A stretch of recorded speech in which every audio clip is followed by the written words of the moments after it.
The Anglo Boer War, as witnessed by Deneys Reitz, and written in his book Commando, a Boer War Journal of the Boer War, by Deneys Reitz. Chapter 25. The Last Phase. General Smuts now made further plans.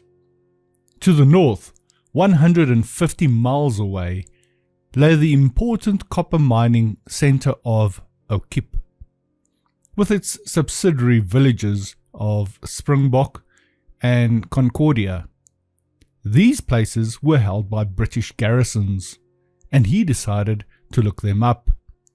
So far as I could gather, his intention was not so much to capture the towns, as to lure a relief expedition thither. For he concluded that if he threatened them, the British would be compelled to hurry a force round by sea to their assistance.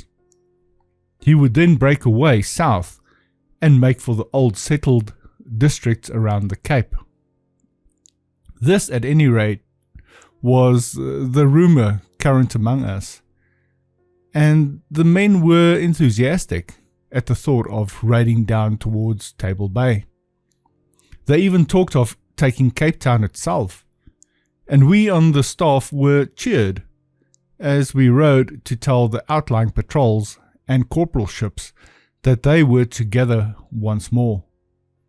After a few days, the whole commando was assembled, and we faced north on a long journey through the barren, rugged country of Namakwaland. Owing to difficulties of food supply and water, we were presently split into smaller parties, each with instructions to make for a point in the Kamiesbergen. General Smuts and his staff travelled by a separate route to the Lelyfontein mission station, which we reached in 6 days.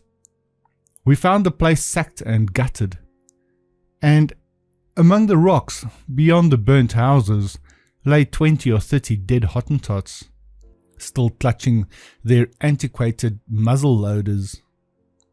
This was Maritz's handiwork.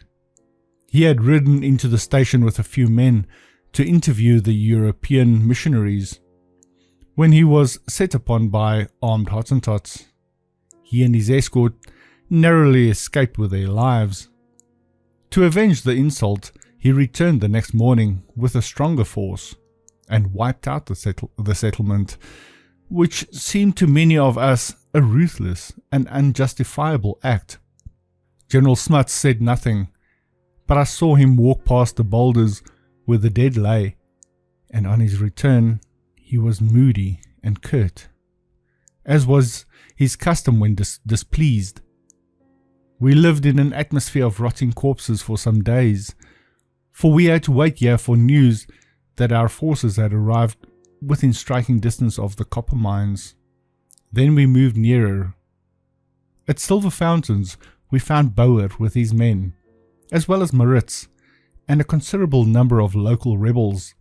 But as Van Deventer's commander was still absent, I was sent in search of him. I started at daybreak one morning on what was the longest unbroken spell of riding and fighting that I had during the war, for I did not rest or sleep for 80 hours. I rode all that day, continually changing horses. I had my 2 spare mounts alongside, and making inquiries from farmers and shepherds. With the help of a guide, I located Van Deventer by midnight, and on receipt of my message, he took to the road at once. I had to travel back with him through that night and for most of the next day, until towards sunset we reached General Smuts and the rest of our force at Silver Fountains. Having now been in the saddle for 60 hours, I hoped for a rest, but at dusk the whistles blew, and the commander started off for the village of Springbok, which is 30 miles away. Our course ran at first among rough hills, through which we made a slow progress, and then across more open country, until by 4 in the morning we closed in on the village, the different sections moving round to prearranged posts, and under the guidance of local farmers who had volunteered to lead them. Springbok lies about 3 miles from Okiep, which is the same distance from Concordia, and all three were held by mixed garrisons of British troops and Hottentot levies. Each place was to be attacked in turn, and Springbok came first. Its defenders only numbered about 120, but they occupied 3 well-built forts on high ground, whose loopholes commanded all approaches, so that the disproportion of fighting strength, we had about 400 men, was not so great as it seemed, particularly as we had to detach nearly half our men to watch Concordia and Okiep in case of a sortie. Whenever there was any fighting, the staff were reabsorbed into the ranks as ordinary privates. So I was now under command of Commandant Boer, with a detached party whose instructions were to occupy a low neck over which the main road of Okiep crosses into Springbok. Each contingent filed off quietly in the dark to its allotted post, our orders being to invest the place, but to make no frontal attack, as it was expected that the forts would surrender when they found themselves isolated. Number 1 fort, which we were to deal with, was a large roundhouse, standing on the slag heap of a mine shaft.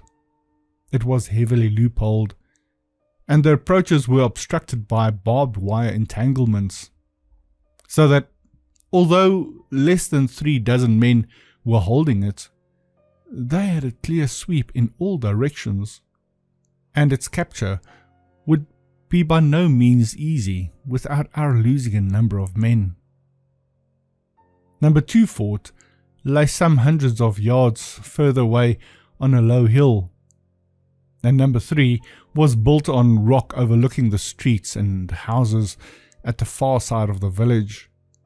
Our party of about 40 strong made its way to the neck under a guide and halted to consult.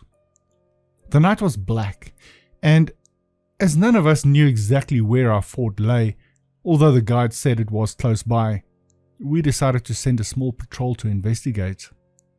There were 2 Irish men with us, Lang and Gallagher, members of Boer's commando, and with the Irish love of explosives, they had ferreted out a quantity of dynamite and fuses from some outlying mine the day before, with which they had made half a dozen hand grenades.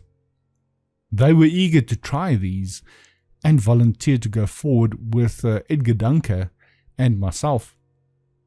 Leaving the rest behind the neck, we galloped our way on until we could make out the dim outline of a wall, whereupon the Irishmen drew the blanket they had brought over their heads and ignited the fuses of 2 of the bombs. The moment the fuses took, the blanket was flung aside and the projectiles went sizzling through the air, while we hugged the ground to await the result.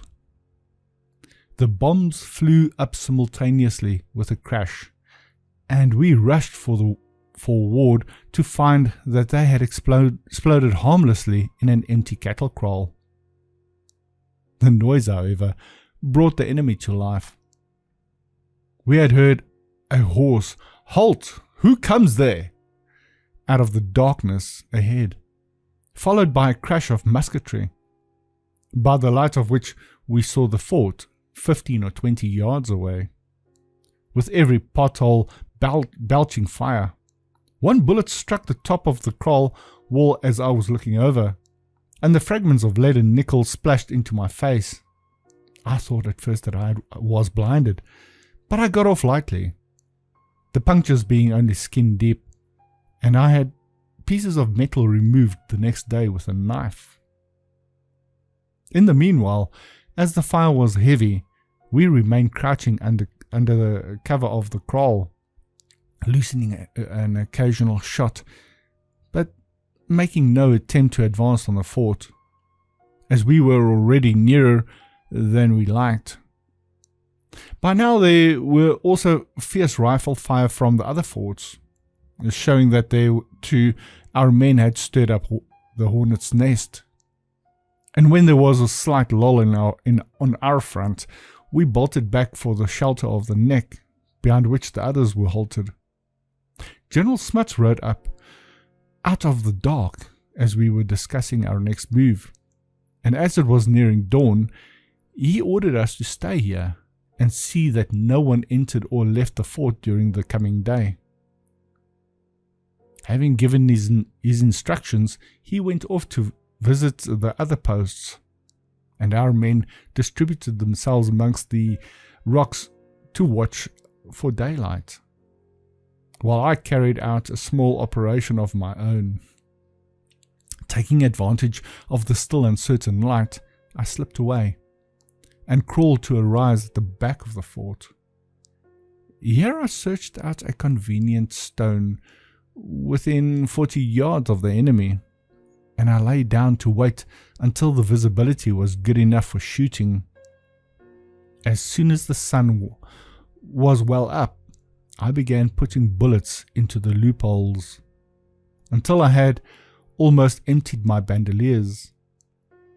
The soldiers in the roundhouse tried hard to locate me, but there was a shrub screening my hiding place, and although an occasional bullet flattened itself close by, I lay undetected. When I had nearly finished my ammunition, I wormed my way back rock to rock until I was safe behind the slope and able to rejoin my companions, satisfied that I had given the occupants of the fort an unpleasant time. This was my birthday, the third I had spent in the war, and we passed the rest of the day making more hand grenades, as we were determined to try again that night. General Smuts paid us another visit, and after watching our efforts, told us to send dynamite round to our men at the other two places, which he thought should also be bombed. As soon as it was dark, we made ready. Commandant Boer came up with some more men, and it was arranged that a smaller party should again go forward to throw the dynamite, after which the others would make a dash at the fort. Commandant Boer, the two Irishmen, and Dunker and I formed the advance guard. Carrying our boots in our hands for greater silence, we felt our way to the foot of the mound on which the fort stood. Quietly scaling the slope, we reached the outer circle of wire entanglements without an alarm being raised, and as we could get no further, we crouched below the rim and each lit and threw a bomb. Nearly all of them burst on the roof, and there followed a second or two of dead silence, which we took to mean that the men inside were dead or stunned. But as we were preparing to climb the wires, a roll of fire flashed along the loopholes and sent us tumbling pell-mell down for cover. The moment the explosions had taken place, the balance of our party had rushed through the dark in order to push home the attack, and they were scrambling up just as we were coming down, so that there was a collision which brought us to the bottom in a heap, where we lay laughing helplessly before we could disentangle ourselves. Despite the stream of bullets, General Smuts now came to us, and after having climbed the embankment to look at the fort, he told Boer to remain where he was, without making a direct assault, as the soldiers were bound to surrender sooner or later. Of this, however, there was no immediate sign. For, so far from surrendering, they were shouting strongly flavoured remarks at us as an accompaniment to their rifle fire. So we sat down below the rubble heap to wait developments. During all this time, there was firing from the other two forts, and after a while we heard a dull explosion at number 2, followed by cheers from our men. Soon word was shouted that Albert van Rooyen, of our staff, had breached it with a single bomb that brought about the surrender of the defenders. From what we had seen of number 3 in the daylight, we judged it to be the most difficult of all, for it stood on a high rock, like a castle in the Rhine, and we had not much hope that it would be easily overcome. Before long, however, a bomb went off there too, and we heard the voice of Ben Coetzee calling out to the soldiers to give in. After a short interval, there was more cheering, and number 3 had also been surrendered.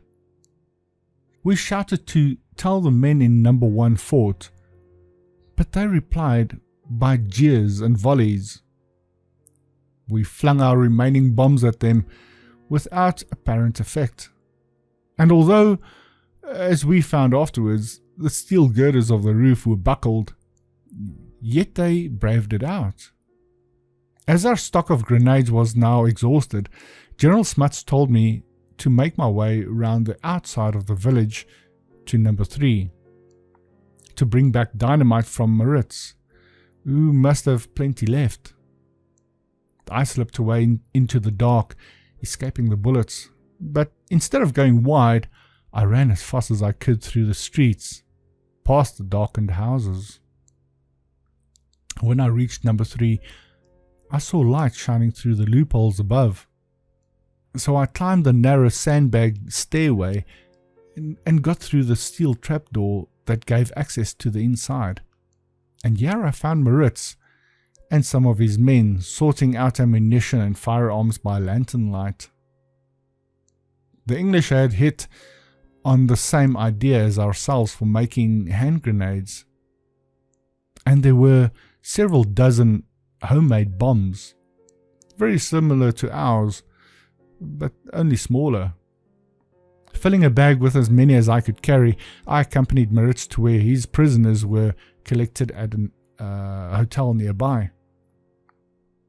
There were about 30, including the officer in command of the village. I asked him to give me a letter to number 1 garrison advising them to lay down their arms. This he flatly refused to do.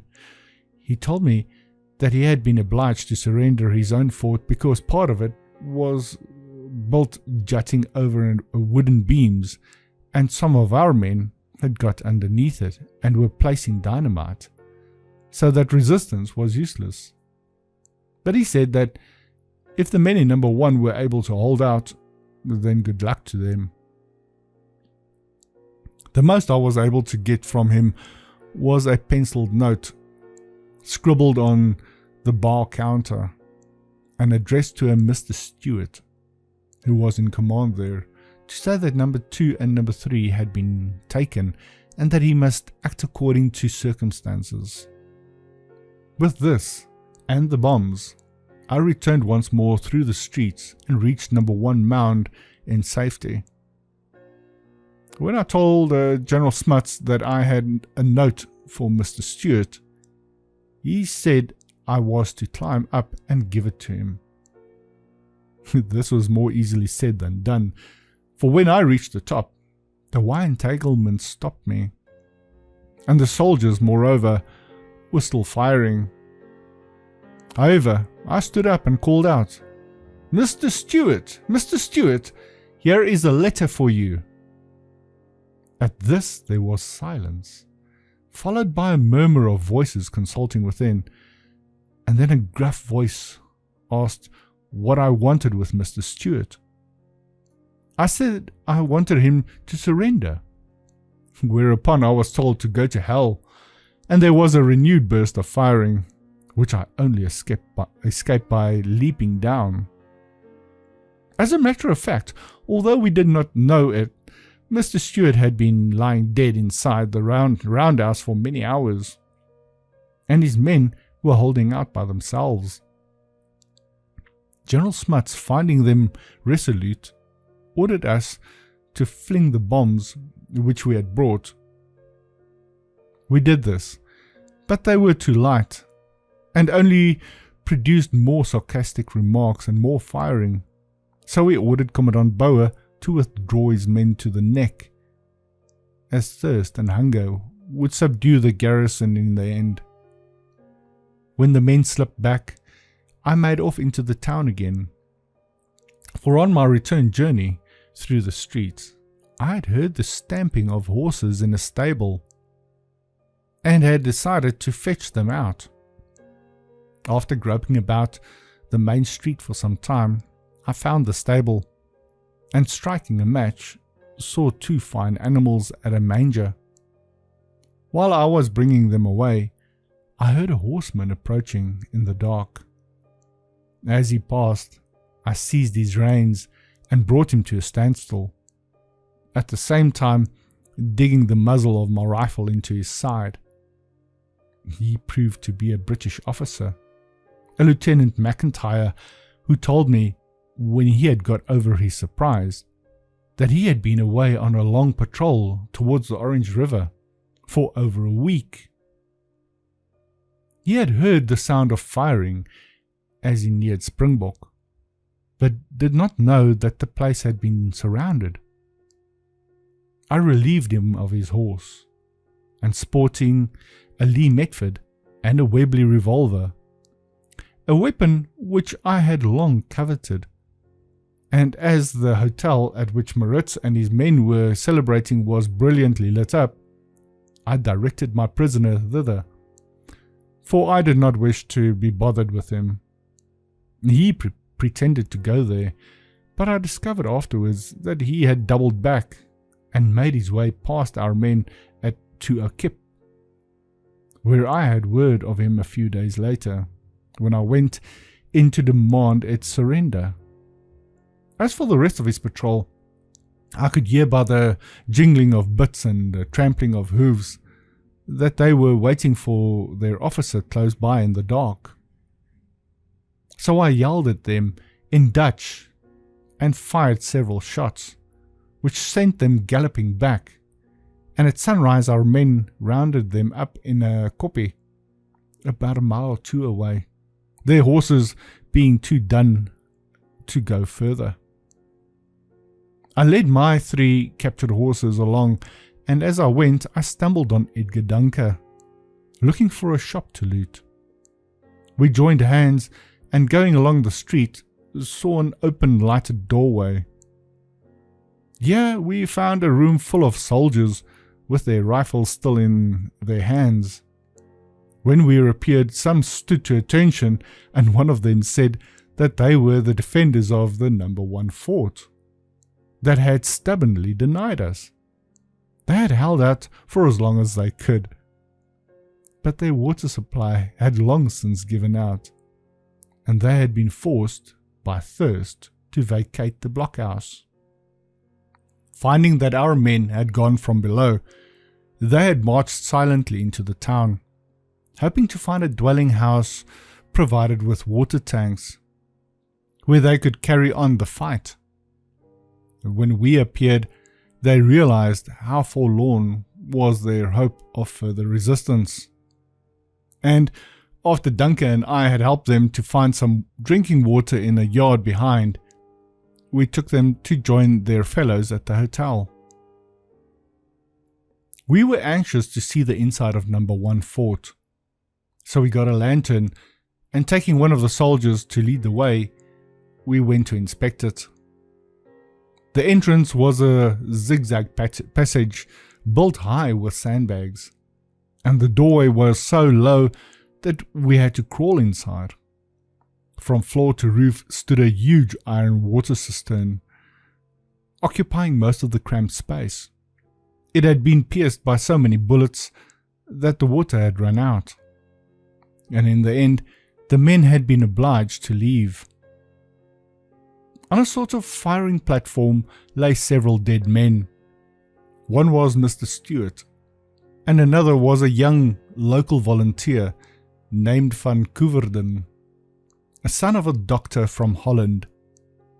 Both had been shot through the head, and our guide said that they had been killed by a sniper from a rock which he pointed out to me. When it grew light, it was the very rock from which I had fired the morning before. And this left little doubt in my mind that these two men had fallen to my rifle. The whole village was now in our hands. Certainly, we had far outnumbered the soldiers, but nevertheless it was good work done, for we had captured over 100 prisoners and a large stock of rifles, ammunition, and supplies, without the loss of a single man killed or wounded, and this against fortified works. General Smuts took up his quarters after daybreak in a large dwelling house, and we members of the staff busied ourselves with collecting foodstuffs and stores for the use of our mess. As I had gone for 3 full days and nights without sleep or rest, I now sought out a bed and turned in without removing my boots. I slept for 24 hours and did not wake until the morning of the next day, when I found my friend Nicholas Swart sitting on the bed beside me. He was almost recovered from his wounds and had just arrived from the south. He said that General Smuts had taken Van Deventer and Boer's men against the neighbouring town of Concordia, but had left special instructions that I was not to be disturbed, so they had gone away without me. Nicholas promised to take care of my spare horses and other belongings, so I saddled my mare Ginny and rode after them. When I reached Concordia, 5 miles away, it had just surrendered. About 150 prisoners were taken, a motley collection of volunteers and Hottentot levies, with many rifles and an abundance of clothes and other supplies. In view of this success, General Smuts sent Pierre Muller and myself to Okiep, the largest of the 3 mining places, with a letter demanding its surrender. We set off at a gallop with a white cloth on a whipstick, and as the place lay only 4 miles away, we were soon approaching it. I saw at once that here was a harder nut to crack, for a ring of blockhouses and wire entanglements stood all round the town, and inside the circle was a large central fort, flanked by a strong redoubt on a conical hill. As we rode up to the nearest blockhouse on the plain, 6 soldiers ran forward, and when I told them that we had a letter from our general demanding their surrender, one of them slapped the stock of his rifle and said, "Surrender! Surrender be damned! We're Bremagen boys! We're waiting for ye," which also seemed unpromising. As we sat our horses, an infuriated officer rushed up from the next blockhouse and violently abused us. He was an officer, but no gentleman, for he blustered and swore, and at the point of his revolver ordered us to put up our hands, while he went through our pockets. When I protested that we were under the flag of truce, he violently told me to hold my tongue, and blindfolding us, marched us into the town on foot, to a running fire of angry comment at our effrontery in daring to demand their surrender. I answered him at intervals until he clapped his revolver to my forehead and threatened to blow my brains out if I uttered another word. When I began to suspect that we had to do with a madman, I held my tongue. The climax came when his eyes fell on my horse, being led behind us. I had taken the saddle from a Lieutenant McIntyre, whose name was marked on the holsters, and the fact that I had come into their lines on a British saddle and a horse marked with the British broad arrow threw him into a fresh paroxysm. And bawling obscene oaths, he hustled and jostled us along as if we were common malefactors. He was the most disagreeable, in fact, the only disagreeable Englishman whom I met in the war. For, with this one exception, I had no unpleasant word from officer or private in all the time that we were out against them. At length we reached some sort of a camp, to judge by the sounds around us, and here we were left sulkily standing for about an hour, still subjected to abuse. Then a different stamp of man rode up, a superior officer, at whose approach our tormentor faded away, not to reappear. The newcomer was furious when he heard of our treatment, and he at once led us into a tent, and gave us each a cigar and a cooling drink. When after some time a reply arrived from a Colonel Shelton, the officer in command of Okiep, our host personally helped us to mount our horses, for we were still blindfolded, and accompanied us to a point beyond the outer defences, where he uncovered our eyes and bade us friendly goodbye. The reply we brought from Colonel Shelton was couched in more elegant language than that received earlier in the morning from the Brummagem boys, but it was to much the same effect, for it said that he had plenty of men and munitions in the town, and that we could do as we liked. When we handed this answer to General Smuts, he decided on a blockade. He said he did not very much care whether he took Okiep or not, as he had all the arms, ammunition and horses that he wanted, but he was going to make a show of besieging the place until a relief force arrived, after which he would decide what to do next. In order to judge for himself how the land lay, he took a patrol out within half an hour of our return. We rode forward until we reached a line of hills overlooking the town. From here we could see troops paraded on an open space close to the main fort, and it seemed that they were being addressed by an officer. This was probably Colonel Shelton, for heliograph messages from him to the relief force, intercepted later, showed that he was given to oratory and high-flown phrases about England's far-flung empire and the upholding of the flag. We opened fire at 1,500 yards, and although we could not see that we had hit anyone, we cleared the parade ground in a few seconds, the soldiers running to their stations and returning our fire from the blockhouses. If we did no damage below, I drew blood nearer at hand. A large flock of goats was coming up the slope of the hill from the direction of the town, in charge of a Hottentot herd boy. When the firing started, he turned the animals back towards the English lines, so I ran down to within shouting distance and beckoned him to drive the goats up our way. But instead of obeying, he bravely enough urged them back faster. As it would have been foolish to allow so valuable a meat supply to escape, I was obliged to shoot him. But I aimed low and brought him to earth with a bullet through his leg. Then I chased the flock to our side of the hill, with shots from the town splattering about. The wounded herd boy crawled down to the blockhouse fence, and he was fetched in on a stretcher, and I dare say recovered. As a result of his inspection, General Smuts decided that it would be worth his while to bomb some of the defences.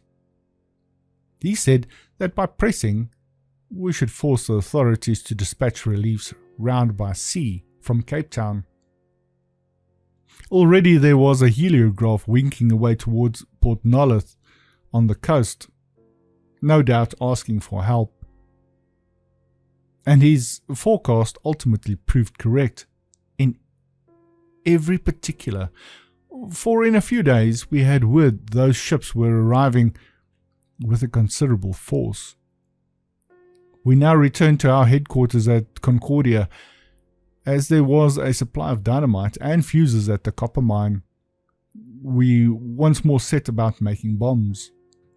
That night, a party of Maritz's men was sent against 2 blockhouses that had been marked down during the day. One of them was the redoubt on a high sugarloaf kopje.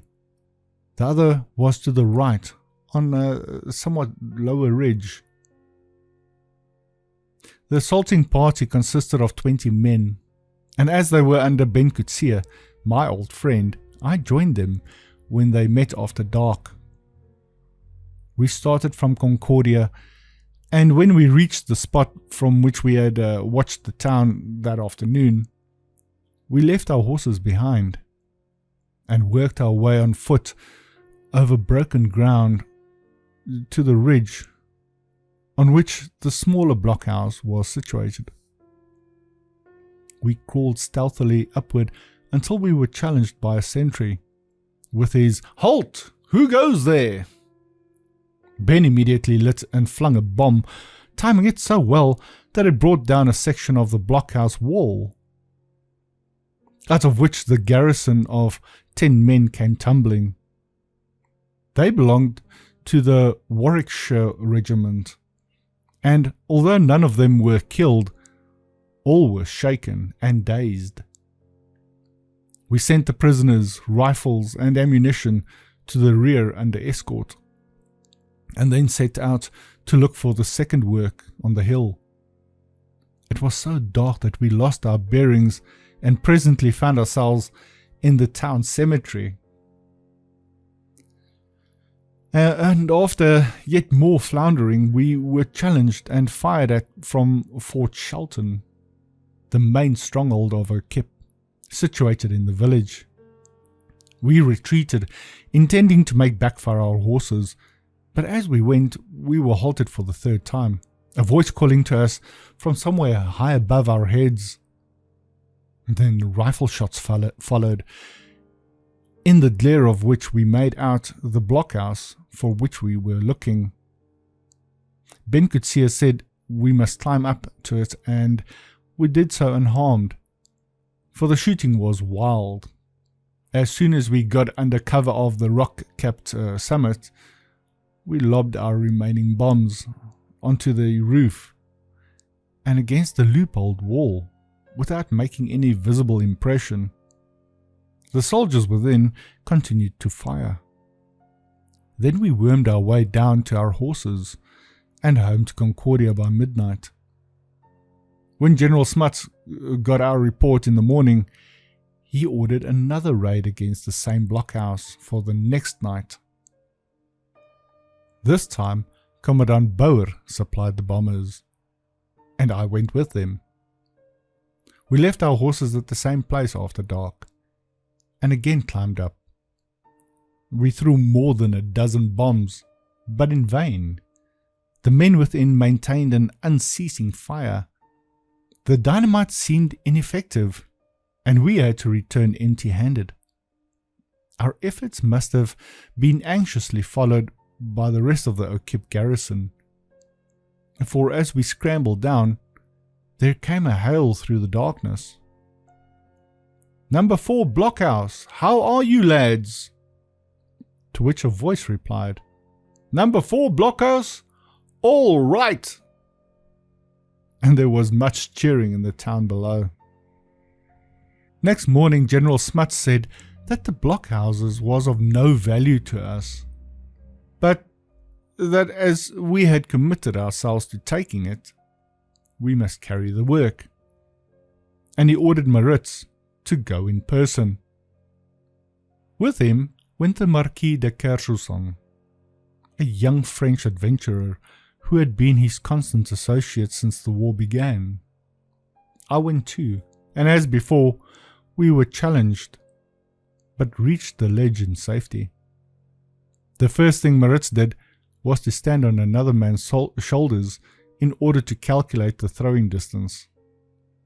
He then climbed down and fastened 3 bombs together, weighing about 20 pounds. No other man could have hoped to throw so heavy a missile that length, but standing precariously on the shoulders of one of his men, he lit the fuse and hurled the triple grenade right on the roof. The fuse flared and sizzled for a second or two, lighting up the scene for many yards around, and then there was a tremendous roar, and stones and sandbags went flying in all directions. Silence followed, and realizing that the defenders were dead or stunned, we helped each other onto the rocky platform, and crawling over and under the wire entanglements, rushed the entrance passage.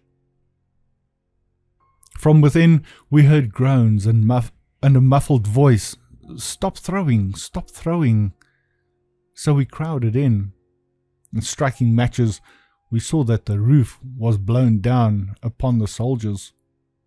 A few were dead, and the rest lay on the ground stunned. About half were Warwicks, and the rest Hottentot levies.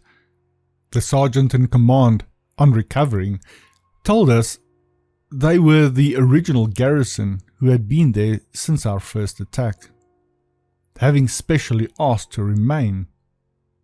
And certainly they had acquitted themselves well. The dead and injured men were removed, also the arms and ammunition, and then we placed the remaining sticks of dynamite in the loopholes and blew No. 4 blockhouse into still further ruin before we returned to Concordia. As the other works and blockhouses around Okiep could only be approached over level ground, bare of cover, General Smuts forbade any further bombing expeditions, and contented himself with investing the town until such time as the relief force arrived. We had captured some 200 prisoners in the other 2 villages and a large stock of supplies, so we could afford to rest for the present, and the next 2 weeks were spent quietly. I thoroughly enjoyed the lull and commandeered a small cottage in Concordia to set up housekeeping with Dunker and Nicholas Swart, who was not yet completely recovered from his wounds and required attention. We pressed several Hottentot prisoners into our service as grooms and cookboys, and as there was plenty of food in the military and mining depots, and sheep and goats in the hills to be had for the fetching, we lived well. General Smuts and the rest of his staff took another building in the village, while Boer and Maritz with their men lay camped in small parties in the hills around Okiep, and Van Deventer's commando was posted 20 miles west astride the railway line that comes up from Port Nolloth to watch the progress of the relief expedition, which was now assembling. And so we waited quietly for the order to break away south on what would have been the most dramatic stroke of the war.